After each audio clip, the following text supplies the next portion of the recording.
Pues tenemos mañana segunda vuelta.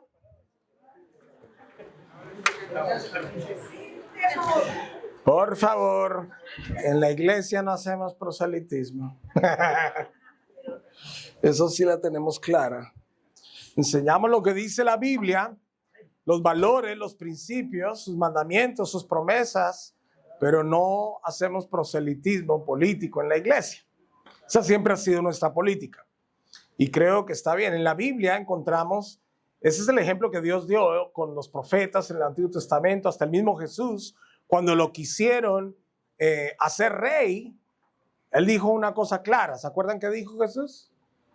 Mi reino no es de este mundo, ¿cierto? Y en la Biblia encontramos que diferentes hombres y mujeres de Dios tuvieron que pasar momentos bastante complejos. Algunos hasta con su vida tuvieron que pagar un precio por causa de las autoridades del gobierno de su época. Hoy en día nosotros encontramos también que hay países donde hay una persecución muy frontal contra los cristianos, contra gente que profesa la fe cristiana y o contra personas que no están de acuerdo con el gobierno presente. Entonces sí, eso es lo que vemos en el mundo, esa es la condición del mundo. Y pues hoy quiero referirme en este contexto, y al final me gustaría que tengamos un momento para orar por el Perú. Quisiera referirme a esto del futuro, con esta premisa, con este pensamiento, y es cuando el futuro inquieta. Cuando el futuro inquieta.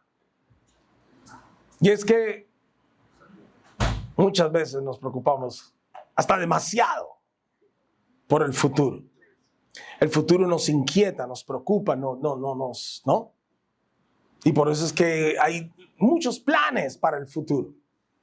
Y muchos por si acasos, ¿cierto? Solemos actuar y pensar de esa manera, por si acaso eso, por si acaso lo otro.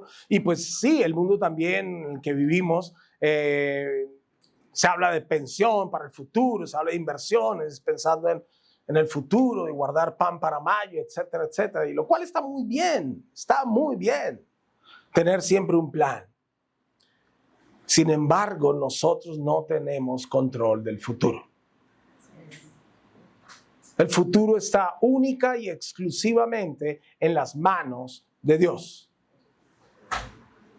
Y en ese orden de ideas te invito a abrir tu Biblia en el Salmo 46 y que leamos los versículos 1 al 11. Salmo 46, versículos 1 al 11.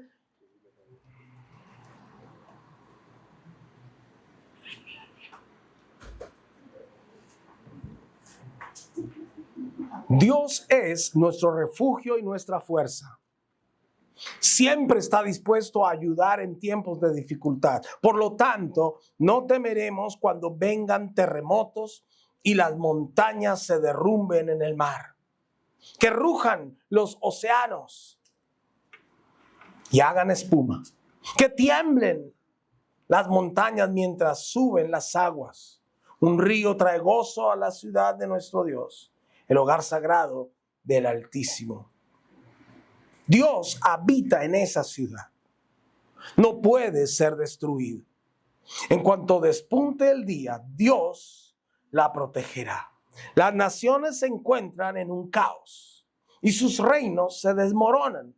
La voz de Dios truena y la tierra se derrite. El Señor de los ejércitos celestiales está entre nosotros. El Dios de Israel es nuestra fortaleza. Vengan, vean las obras gloriosas del Señor. Miren cómo trae destrucción sobre el mundo. Él hace cesar las guerras en toda la tierra. Quiebra el arco y rompe la lanza y quema con fuego los escudos. Quédense quietos y sepan que yo soy Dios. Toda nación me honrará. Seré honrado en el mundo entero. El Señor de los ejércitos celestiales está entre nosotros. El Dios de Israel es nuestra fortaleza. El versículo 1 de este salmo Recuerdo haberlo memorizado muchos años atrás en la versión Reina Valera del 60 y decía: Dios es nuestro amparo y fortaleza, nuestro pronto auxilio en las tribulaciones. Por tanto, no temeremos aunque la tierra sea removida y bramen los montes a causa de su braveza. O sea, me acuerdo de haber memorizado esos versículos y te animo a memorizar textos que encuentres valiosos para ti, para tu momento, para tu vida personal. Memoriza, tenlo presente. Así como memorizas teléfonos, así como memorizas direcciones y números de cuentas bancarias y tarjetas de crédito, memoriza versículos bíblicos. Bueno, Dios es nuestro refugio y fuerza, siempre está dispuesto a ayudarnos en tiempos de dificultad. No temeremos cuando vengan terremotos y las montañas se derrumben. En este pasaje se habla mucho de los montes, se menciona varias veces que los montes tiemblen, que se derrumben las montañas, que las montañas bramen y todo. Los montes siempre han sido asociados a seguridad. Los montes siempre han sido asociados a refugio. Muchos animales sobre la faz de la tierra tienen sus guaridas en montañas, en peñas, ¿cierto? Muchas ciudades y pueblos han sido levantados y construidos o al lado de la montaña o sobre la montaña. Y si vas a una población nativa que hay aquí en el departamento de Lima, que son los Jacáru, en la población de Tupe, subiendo de Lunaguaná un poquito, aquícito nomás, como dicen. Ellos están ubicados a la mitad de la montaña. Años atrás visité ese pueblo por visitar unos misioneros por allá. Me llamó mucho la atención que está en la mitad de la cordillera. No, ¿por qué no se hicieron abajo? Era más fácil. ¿Cierto? No, en la mitad.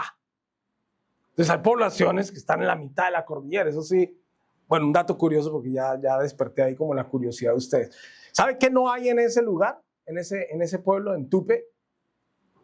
No hay cementerio. Hay comisaría. Viven 500 personas, empecemos por ahí. Hay comisaría, hay una posta médica que es el hospital del pueblo. Bodegas, unos 2, 3 restaurantes que no venden mucho. Pero no hay cementerio, eso me llamó la atención. Adivina por qué.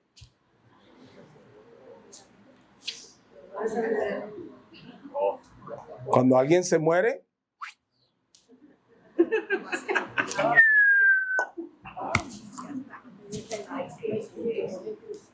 bueno, ya, ese no es el tema de hoy. Pero ya, no más chismes hoy. Pero bueno, eso era para contarles que las montañas siempre sirven de refugio y muchas ciudades han sido construidas en la falda de la montaña, en la mitad de la montaña o arriba de la montaña. En fin, los montes siempre son asociados con seguridad. Y esto significa que a pesar de que los montes tiemblen, dijo el salmista, a pesar de que bramen, a pesar de que hayan terremotos y se derrumben los montes, tú eres mi amparo y tú eres mi fortaleza. Los montes también aquí significan cualquier forma de seguridad que tú puedas tener hoy. Y lo digo de esa manera porque somos y hemos oído mucho, si has estado oyendo noticias y si has estado pendiente de lo que está pasando en el país, pues todo es como que unos te dicen, tranquilo, no va a pasar nada, y los del otro lado te dicen, sí, va a pasar de todo. No les crean, son mentirosos. Y los otros dicen, no, yo no estoy mintiendo, ellos son los mentirosos. Con nosotros todo va a ser estabilidad y paz. Y los otros dicen, mentira, ellos son así, y uno queda como, ay, ¿qué vamos a hacer? Y si por aquí llueve, por otro lado no escampa. En otros países está pasando cosas tremendas, ¿cierto? En Bolivia está terrible la situación, en Colombia estamos firmes por la patria, y en fin. Y allá está al nuevo presidente, está que se lo come el tigre, como dicen por ahí, ¿cierto? Y cosas están pasando porque siempre estamos buscando una seguridad y en quién confiar. Y entonces, ¿cuál va a ser nuestro monte? ¿Cuál va a ser nuestra confianza, refugio, seguridad? ¿En qué vamos nosotros a estar tranquilos y descansar? Tengo algunos pensamientos que quiero transmitir. El primero, Dios sigue siendo nuestro refugio cuando todo parece inestable. Así sea que saquen a Velarde. ¿Se da cuenta? Eso ya es como una vaca sagrada aquí en Perú. Y pues yo no tengo nada en contra de Julio Velarde, aplaudo su gestión. Pero la gente dice, no, que lo van a sacar. No. Oye, el hombre quiere descansar. Tiene 70 y pico, casi 80, yo no sé. Pero está viejito el hombre, ya déjenlo.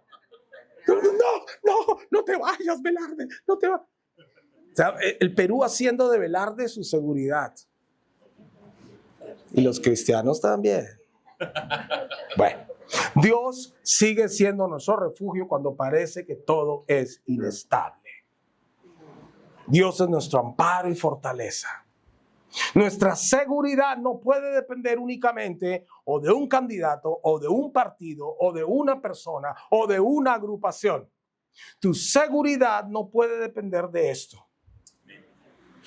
Cuando tu seguridad, tu confianza depende de una persona, un candidato, una agrupación, una iglesia, una persona, lo que sea, pero no es Dios, los resultados te pueden sorprender tristemente. No hagas de nada de esto tu seguridad, solo Dios. Eleva tu punto de fe y confianza. Y yo entiendo lo que pueden estar muchos pasando, porque yo también lo he pasado. De vez en cuando me pasa y tengo que otra vez doblar rodillas y volver a Él y decir, Señor, yo no tengo solución para esto. Si todo esto me da miedo, todo esto me pone mal, me pone en jaque. Señor, eres tú. Cuando vuelvo a Él, encuentro paz. Porque eso es lo que uno encuentra en un refugio, paz. Eso es lo que uno encuentra en algo que es seguro para uno, confianza y paz. Y recuerden que sin paz no podemos vivir. Podemos vivir sin muchas cosas, pero no sin paz en nuestra vida. Entonces te pregunto, ¿dónde está puesta tu confianza? Para que te lo respondas de forma personal. Segundo, esta es una premisa un poco más.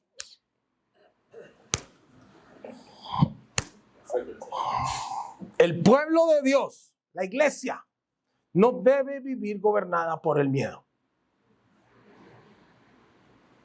Vamos a suponer que las cosas se ponen difíciles acá en el Perú. Con todo respeto y cariño. Yo no viví esa época aquí. Yo llegué despuesito.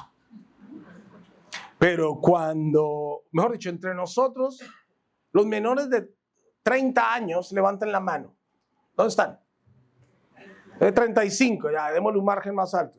Bajen la mano ustedes dos, oye. Ya, 35. Ya, 35. De 35 años, máximo 35, levante la mano. Ok. Ustedes no tienen ni idea de lo que pasó allí. O sea, ustedes no se acuerdan lo difícil que fue la época. Le contaron a sus padres les contaron, mejor dicho, lo difícil que fue la época del terrorismo acá en el Perú y el primer gobierno del APRA. Del APRA.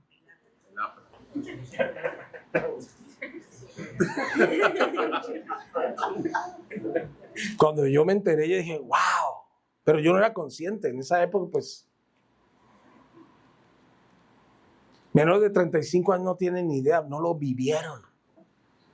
Sus padres les contaron, o sus tíos, abuelos, profesores les han dicho cómo es. Y usted dice, ay, qué exagerados. Ay, ¿cierto? Entonces ahora ven todo este panorama y dice, ay, pero no es para tanto, denle el chance, mire todos estos corruptos de los últimos 10 años, mire esto, mire lo otro. Y pensamos de muchas maneras. Ojo, porque es la gente que nos habla de atrás tienen una experiencia que nosotros no, y nos advierten, ¿cierto? Dice, no hagan eso, no hagan aquello, vilas aquí, vilas allá. Con todo respeto, nuestros amigos y hermanos venezolanos han estado hablando en la televisión últimamente diciendo, ay, nosotros estábamos igualitos hace 27 años, no creíamos que iba a ser así de malo. Y sáquete. ¿Por qué digo esto de esta manera? Porque por uno o por otro lado, los de 35 años para abajo tienen otros miedos. Y los mayores de 35 años tienen miedo a repetir el plato, a que se repita la historia que el Perú ya atravesó. Bueno, sea cual sea tu miedo, no debes vivir gobernado por él. Isaías capítulo 41, el versículo 10, usted conoce ese texto. Dice, no tengas miedo, porque yo estoy contigo, dice el Señor. No te desalientes, porque yo soy tu Dios. Te daré fuerzas y te ayudaré. Te sostendré con mi mano derecha victoriosa. No tengas miedo, te dice Dios a ti esta noche. Yo soy tu Dios. No te desalientes. Yo te daré fuerzas y te ayudaré. Te sostendré con mi mano derecha victoriosa. ¿Alguna vez has oído que nuestro Dios, el Dios de la Biblia, haya sido derrotado? ¿Haya fracasado? ¿Haya faltado a una de sus promesas? Nunca. Porque Él es Dios. ¿Cómo no confiar en Él? Claro, los gobiernos fallan, la economía falla. La selección falla. Bueno, ganó, ¿no? La selección. Contra la mundialista Haití. Le ganamos a un equipo mundialista. Pero me dejo entender, o sea, todo falla en este mundo, porque está compuesto de gente que falla. Hello. Sumas algo fallido con otra cosa fallida, resultado, algo más que fallido. Pero Dios no falla. No tengas temor. Sí, a ti te digo y me lo digo a mí mismo, no tengas temor. Debes dar un paso de fe y confiar. Vamos, si le has dado tu voto a otros, dale un voto a Dios. Esos son los pobres. En este momento de tu vida, en esta época del año y para los próximos 5 años, confía en Dios. Dios no te va a defraudar. Unos consejos prácticos. Hablando de practicidad. ¿Usted sabe que me gustan las cosas prácticas? No creas todo lo que el internet te dice. No veas tantas noticias negativas. Busca las positivas. De lo que alimentes tu cerebro, tu mente, tus pensamientos, de eso vendrá tu conversación, de eso vendrá tu paz interior también. Sí, hay que orar, hay que leer Biblia, claro que sí, hay que memorizar palabra de Dios, hay que orar, interceder por el Perú, claro que sí. Pero de lo que tú te alimentes, acá también comerás los frutos. ¿No viste la última noticia? ¿Cómo lo mataron? ¿No viste la última noticia? Lo que dijo fulano de tal. Nos vamos a ir al tacho. Y cosas así. O esas cadenas que te mandan por WhatsApp. Reenvía esto y dices, ¡oh! Y es mentira. Pero tú, mire, presten atención. No creas tanto.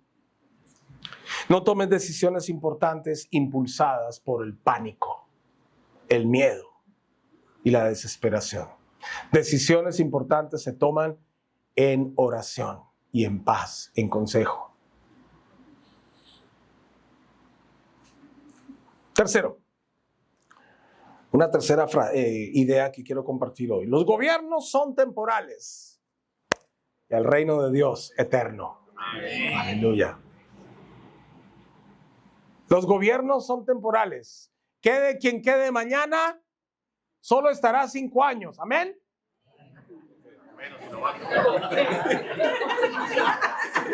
¿Se dan cuenta la falta de fe que hay?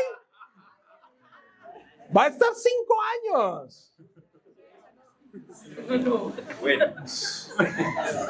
Yo sí creo que va a estar 5 años. Punto. Y se va a estabilizar este país. Y vamos a ir de gloria en gloria. Yo lo creo. Yo le creo más a Dios que a las encuestas. Dios del cielo. Tienen que orar mucho esta noche y mañana cuando van a votar. Por favor. Dios mío. Daniel capítulo 2, versos 20 y 21. Mira lo que dice. Daniel capítulo 2, versículos 20 al 21. Y dijo: alabado sea el nombre de Dios por siempre y para siempre, porque a Él pertenecen toda la sabiduría y todo el poder. Él controla el curso de los sucesos del mundo. Él quita reyes y pone otros reyes. Él da sabiduría a los sabios y conocimiento a los estudiosos. Dios quita reyes y pone reyes. Salga quien salga mañana, Dios va a estar ahí. Y quiero aclarar algo, porque solemos pensar que como Dios es el que pone, y Él va a poner a quien le dé la gana, yo voto en blanco. Y a mí que no me echen la culpa de eso. No, no se hace eso. Tú tienes que votar por alguien. Pero quiero decir algo, porque también Romanos capítulo 13 nos enseña que las autoridades han sido establecidas por Dios. Yo tengo una opinión personal, no es doctrina, pero he encontrado un texto bíblico que respalda lo que voy a decirles. Y entonces, y ya lo he comentado varias veces por ahí en los pasillos con la gente. Pero el punto es este. Dios ha colocado la figura de autoridad. ¿Quién la ejerza? Depende de nosotros. Claro. Dios ha colocado, por ejemplo, en el Perú, la figura del presidente, quien ha de regir el destino. Pero ¿quién lo elige? ¿Usted qué cree que Dios va a estar mañana aquí con angelitos inclinando la balanza electoral? No, Dios te ha dado libre albedrío, te ha dado conocimiento, sabiduría y sensatez para que elijas bien. El pueblo peruano decidirá mañana. Pero quien ejerza esa función de allá, que Dios estableció, pues Dios va a estar mirando y sojuzgando su gestión. ¿Me dejo entender? Entonces, no es que Dios puso al rojo, es lo que dicen, que Dios puso a ese corrupto de derecha, que Dios puso a este dictador, que Dios puso... En un momento, yo escucho muchas veces a gente cristiana decir eso. Y yo digo, yo no creo que Dios haya puesto al dictador. Yo no creo que Dios haya puesto a ese rojo comunista. Yo no creo que Dios puso a ese capitalista mercantilista ratero. Yo no creo que Dios lo puso. Yo creo que Dios puso la figura del presidente que ha de regir un país y el orden de autoridad en un país. Dice en Romanos 13 que le dio la espada al gobierno, el ejército, la fuerza pública. Dios está detrás de la autoridad militar y policial en un país. Dios respalda el orden, Dios respalda la paz, la quietud, ¿sí? Pero los hombres que ejerzan de diferentes cargos de autoridad,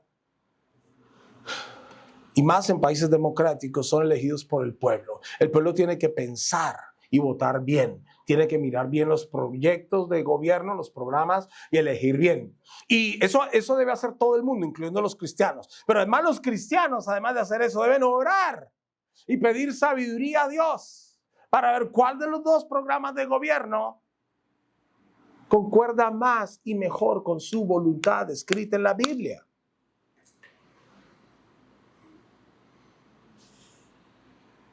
Sea quien sea, Keiko o Sánchez, no importa. ¿Me dejo entender? Yo puedo tener mi preferencia y tú puedes tener la tuya, pero eso es secundario. Aquí lo que yo estoy es apelando a que entendamos, el reino de Dios es eterno. Entonces Dios está por encima de este gobierno temporal. Entonces voy a prestarle más atención a Dios y voy a honrar más a Dios en su propósito para el Perú. Y yo en medio de eso, porque vivo acá, hello. Entonces sí me interesa prestarle atención al tema. Presta atención a eso. Con esto prácticamente te estoy diciendo, participa con responsabilidad, votando a conciencia, orando por las autoridades y poniendo tu esperanza en el Señor y no en el presidente. Cuarto, en tiempos de tensión, los creyentes deben ser instrumentos de paz. En tiempos de tensión, los creyentes debemos ser instrumentos de paz. Lo dijo Jesús en el Sermón del Monte, en Mateo 5, versículo 9. Dios bendice a los que procuran la paz, o los pacificadores, porque estos serán llamados hijos de Dios.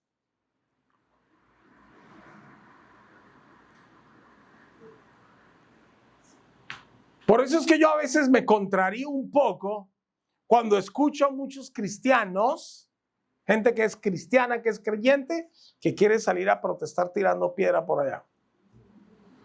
O participando de las revueltas y todo eso. Sí, va a protestar, ¿qué tal raza? Y están ahí, yo digo,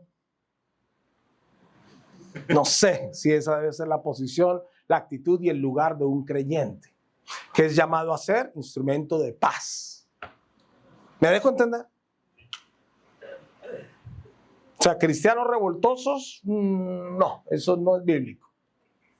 Hasta Pedro, cuando le cortó la oreja al soldado romano, que iban a arrestar a Jesús, Jesús lo detuvo y le dijo, Pedro, así no. Y lo curó. Entonces nosotros no podemos permitir que las diferencias políticas dañen relaciones con otras personas. Primero las personas, luego la política. Somos creyentes, somos hijos de Dios, somos la iglesia. Tenemos un mensaje también que decirle al mundo, al margen de sus preferencias políticas. Uy, es que ese es rojo, uy, es que ese es humorista, y es que... ¿Y a ti qué te importa eso? Más bien piensa en el destino eterno de esa persona. Piensa en cómo tú le puedes ayudar a esa persona e impactar su vida en este tiempo. Quizá tú eres usado por Dios para traerle un poco de paz a esa persona.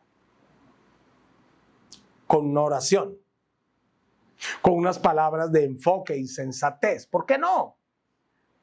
¿Sabes que tú como creyente, como alguien que quiere vivir para Dios sinceramente, tienes mucho que decir a mucha gente hoy? Hay mucha gente que no tiene ni idea qué hacer con su vida. Pero tú sí sabes, un poco más al menos, porque el Señor está contigo. Lleva ese mensaje, eso le va a llevar mucha paz a muchas personas. Entonces démonos cuenta de estas verdades en una coyuntura como esta. Él es nuestro amparo y fortaleza. Él sigue siendo Dios y nuestro refugio cuando todo parece inestable. El pueblo de Dios no debe vivir gobernado por el miedo. Los gobiernos son temporales, el reino de Dios eterno. Y en tiempos de tensión, el creyente es un mensajero de paz. Ha de ser un pacificador, más que un revolucionario revoltoso, incendiario. ¿Sí? Cuidado con eso. Entonces, queridos, yo quiero que oremos. Mira lo que dice el versículo 10, el Salmo 46, cuando termina allí, cuando dice, quédense quietos y sepan que yo soy Dios.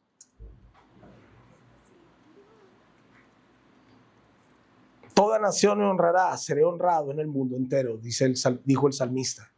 Pero cuando dice, quédense quietos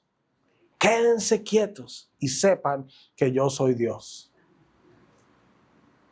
Más que desesperarse, más que actuar por impulsos, más que estar involucrándonos en conversaciones que no nos dejan nada de paz, aquietemos nuestra alma y confiemos en Él. Él es Dios. Quédense quietos y sepan, recuerden, traigan a su mente, no olviden que yo soy Dios, dice la Escritura. Entonces yo quisiera que con estos pensamientos oremos. Y tengamos un momento de oración no muy extenso, porque yo sé que ya se quieren ir, no hay problema. Además ya es hora, no hay problema.